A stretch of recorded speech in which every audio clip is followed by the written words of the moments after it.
Bakit kaya napakasaya ang ating mga alaga pag umuwi tayo ng bahay? Dahil ang mga hayop ay hindi tinatago ang kanilang mga pagmamahal. Ang kanilang saya ay lumalabas pag nakikita nila yung mga nag-aalaga sa kanila.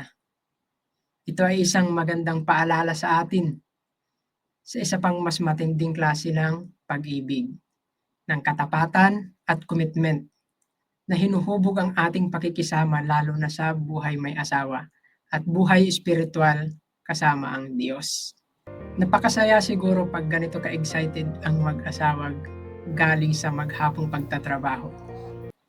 Ang nakakalungkot minsan ay marami na sa mga mag-asawa ang wala ng gana sa ganito sa paglipas ng panahon.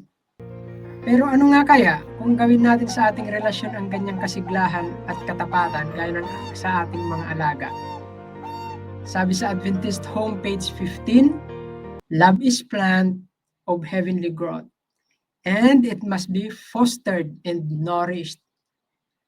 Alagaan natin ang ating buhay mag-asawa ng kind words, ng quality time, at ng katapatan. Ito naman ay nagpapakita ng ating buhay espiritual.